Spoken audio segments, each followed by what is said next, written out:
Hi, I'm Connie from Connie's Creations, coming to you today from my studio to talk about ruffling techniques and gathering techniques as part of the web series, The 105th Makers Studio. The 105th Squad is a North Carolina-based collective of both cosplayers and makers who focus on education and charity. Today we're going to talk about two techniques, one of them for ruffling and the other for gathering. I found these most helpful in my most recent build for Glenda, where I was using a lot of yardage and in two different types of ways.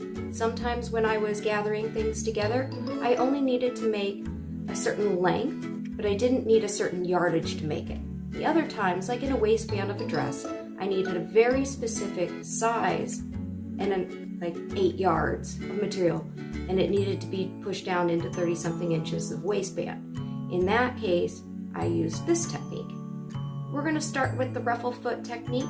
This foot is available for pretty much any machine out there, a lot of low shank machines like your Brothers and your Singers. I personally sew with the Bernina. This is the Bernina ruffle foot, number 86. However, it's available for your machine. You can look below on our links and we'll give you some ideas of where to find this type of foot for your type of machine.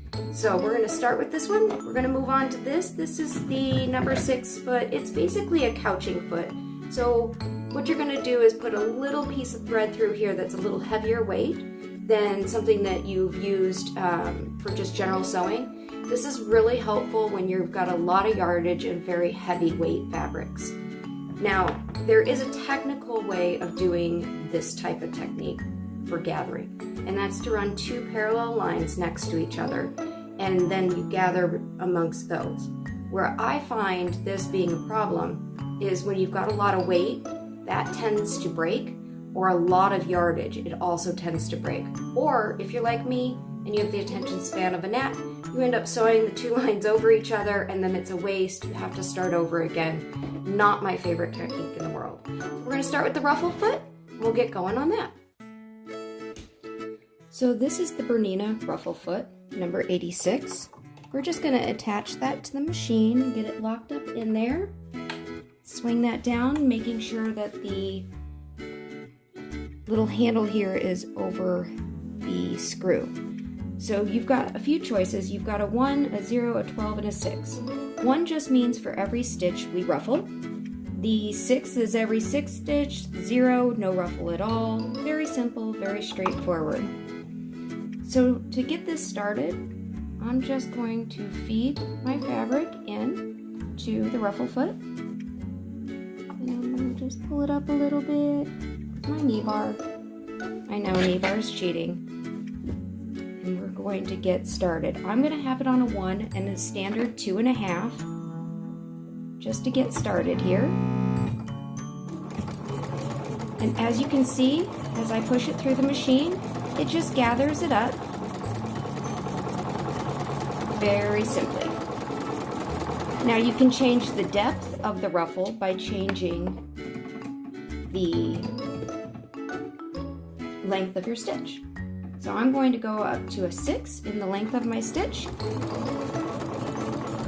and it is going to change the way the ruffle looks. As always, whenever you're working on a project like that, you're going to want to use a spare piece of material and try it out, see what works best for you and what you personally like in the technique. Now you can get humming along and you can go through a lot of yards very quickly. I did this with more than 300 yards in about a half an hour. It is a time saver like nobody's business when you're doing a lot of yardage. And you'll notice here, as we started, we had a much tighter ruffle. And then as we moved along, it's much more flowy and loose. I like this one personally. Now the next technique we're going to be using is for the gathering. Now this technique, again, we're just going to switch out very simply our feet. This technique is important when you're using heavyweight fabrics, lots of yards, lots of layers. I did Glenda, I had 8 yards and 5 layers of material. Very difficult to get through if you are going to be using a standard gathering technique because the weight of the fabric was more than 5 pounds in total, and one of the layers had 30,000 rhinestones on it. So you can imagine that's a bit difficult. Now if you'll see, I have just inserted into the foot, there's a small pinhole, a little bit of a very heavyweight thread. This thread that I use is for upholstery.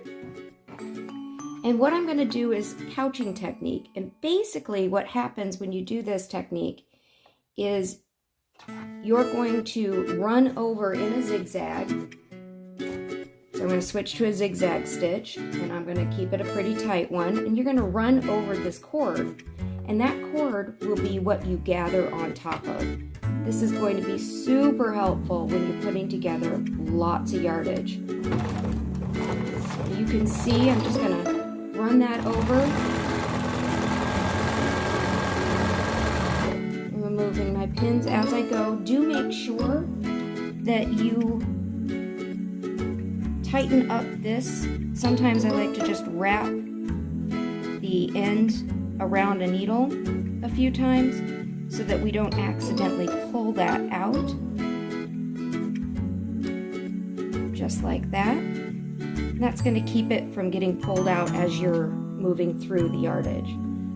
And you're just going to continue.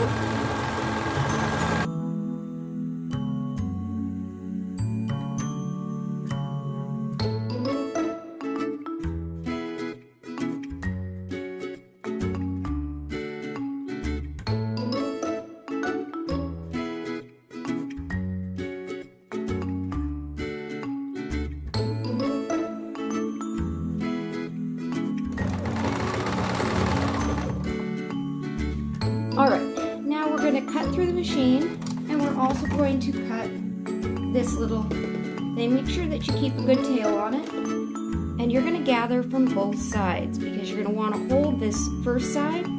See how if we hadn't wrapped that around there, it would have probably pulled out on us. So we're going to take this here from this side, and then we're going to grab the other side just so that we make sure we don't lose that cord. And we're going to start gathering over the top.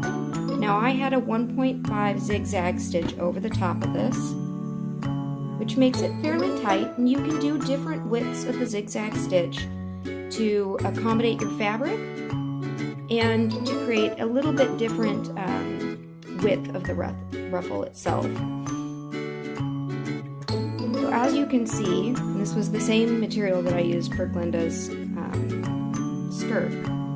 You can see I've created a nice gather, and I can adjust this as needed. If I need it to be 10 inches long, I can go with 10 inches long. If I need it to be 14 inches long, I can just pull it out a little bit, massage it gently, and pin it to my material as needed so that it gets a nice, pretty ruffle. With me, I ended up having to do gathering with more material at the hips to go over her skirt and less at the center. So this was very helpful in allowing me to do that, and a very, very simple technique. Just a few minutes and it's nice and even, and you're never going to have the problem with the thread breaking or running over that thread. So this is the two techniques. Again, we used a couching foot. This foot has a very small little hole here in the front. That allows us to run that thread through. Again, I use upholstery thread. All the links to these types of materials will be below, and you can follow them, check out what works for your machine, and move on from there. If you like the content or material that you have seen here and you'd like to see more of it, make sure you subscribe below, and we will see you next time at the Maker Studio.